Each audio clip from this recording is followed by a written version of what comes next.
Pemerintah kembali mengumumkan perkembangan penyebaran virus corona di tanah air. Terdapat penambahan sebanyak 6.267 kasus positif COVID-19 hari ini.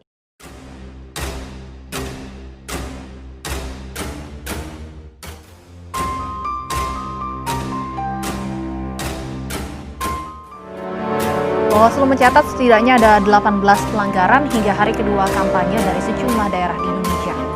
Anggota Bawaslu Rahmat Bagja mengatakan pelanggaran yang dilakukan peserta kampanye adalah melakukan pertemuan tatap muka yang membuat kerumunan. Rahmat tegaskan bahwa keselamatan rakyat adalah hukum tertinggi.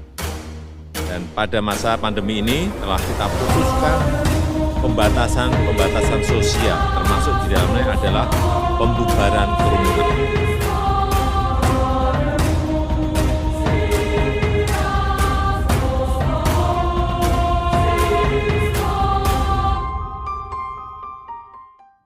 Pembukaan UUD tahun 1945 menyatakan bahwa tujuan pemerintah negara Indonesia adalah melindungi segenap bangsa Indonesia dan seluruh tumpah darah Indonesia.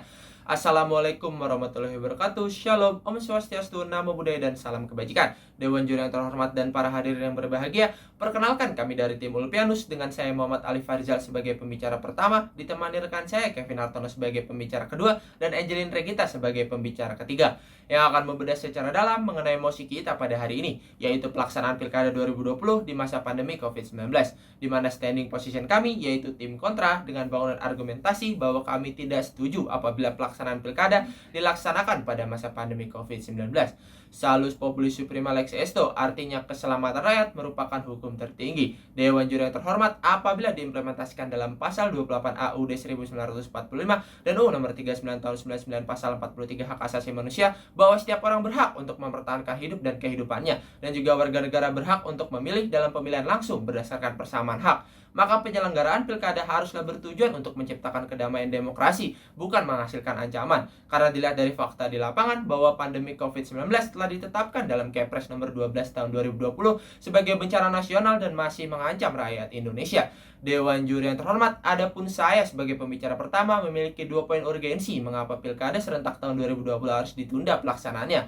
Urgensi kami yang pertama, kasus positif COVID di Indonesia sudah sekitar 534.000 kasus. Maka saat pandemi seperti ini, keselamatan rakyat adalah yang utama. Oleh karena itu, Pilkada harus berorientasi pada keselamatan rakyat. Apabila melihat dan konsepsi hukum responsif yang digagas Philip Nonet dan Selznick dengan mazhab sociological jurisprudence, sifat responsif diartikan sebagai melayani kebutuhan dan kepentingan sosial yang dialami dan tidak ditentukan pejabat, melainkan oleh rakyat. Urgensi yang kedua yaitu partisipasi publik yang menurun karena pembatasan kampanye yang tentu saja berbeda dengan pilkada sebelumnya. Partisipasi publik sangat dibutuhkan dalam pilkada. Menurut Harold Milkowski dalam International Encyclopedia of the Social Science, partisipasi politik merupakan kegiatan sukarela dari masyarakat, di mana rakyat mengambil bagian dalam proses pemilihan penguasa.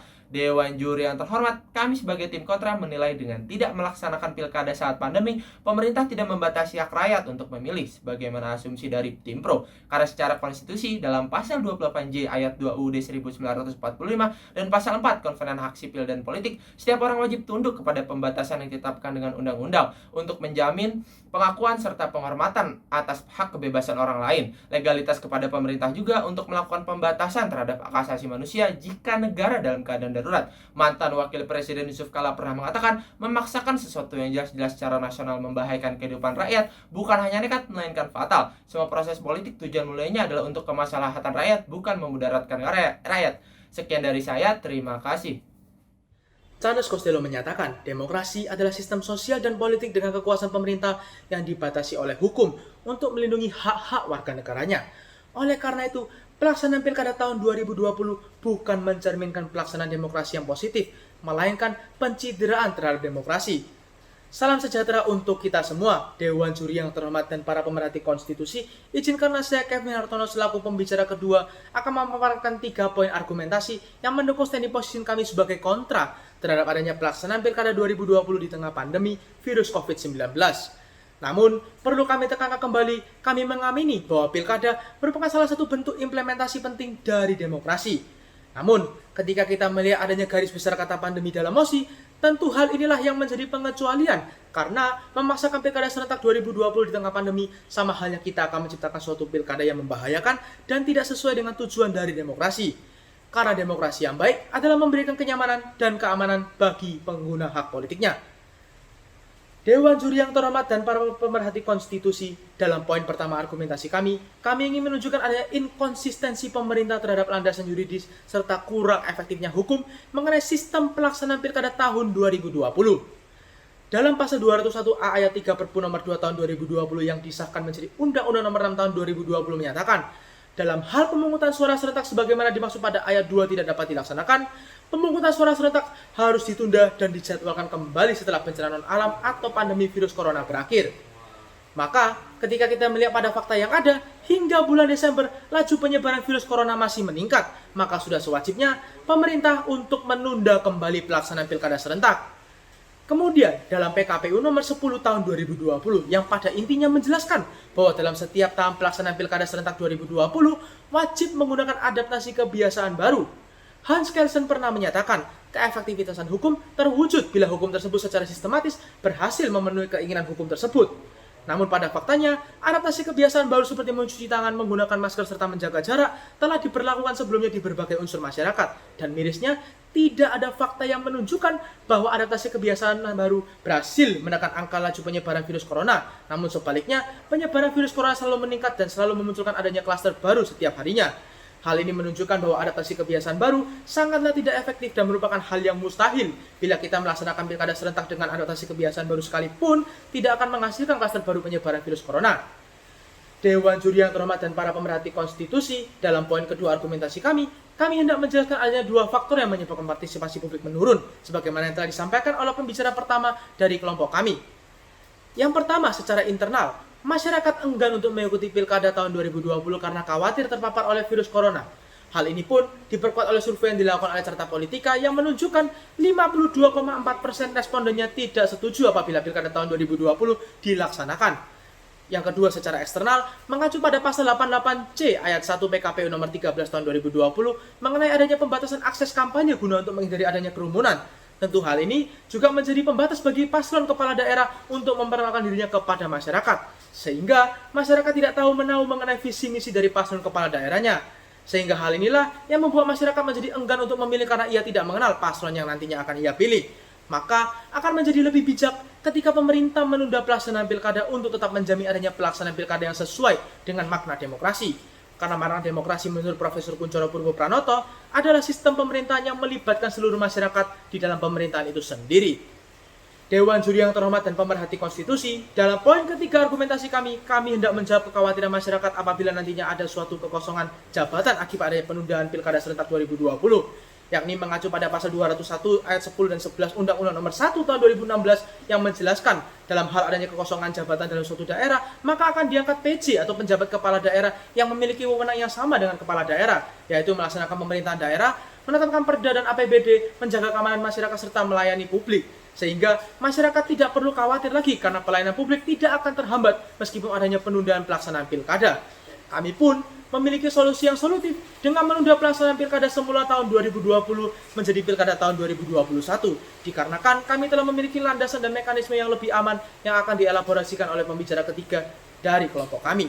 Dewan Juri yang terhormat, perlu kami tekankan kembali bahwa sejatinya penundaan pelaksanaan pilkada serentak 2020 bukan berarti kita merampas hak politik dari masyarakat, melainkan justru penundaan tersebut untuk menjamin agar hak politik masyarakat dapat berjalan dengan sebagaimana mestinya sesuai hakikat demokrasi. Sekian dari kami dan terima kasih.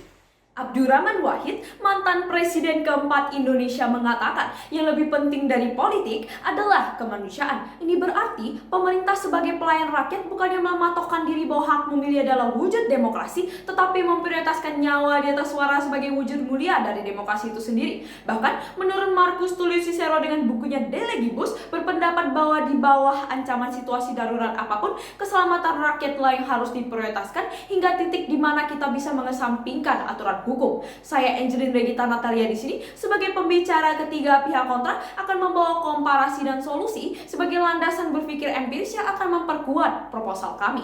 Dewan juri yang bijak serta rekan-rekan pemerhati konstitusi yang budiman, izinkanlah saya untuk memasuki komparasi saya yang mana akan membuktikan bahwa bangsa kita Indonesia belum siap untuk melaksanakan pilkada. Sebagai contoh negara yang menyelenggarakan pemilihan, yaitu negara Perancis yang berhasil melaksanakan pemilu lokalnya pada 15 Maret, namun mirisnya tercatat angka golput atau degradasi partisipasi mencapai 56% dalam surat suara, dan juga terhitung 120 orang meninggal dunia dan terjadi kenaikan angka positif hingga mencapai 5.400 kasus. Selanjutnya negara Malaysia, di mana diadakan pemilihan lokal di Sabah yang berakhir dengan 260 kasus baru dalam satu hari yang merupakan lonjakan kasus terbesar sejak awal Juni.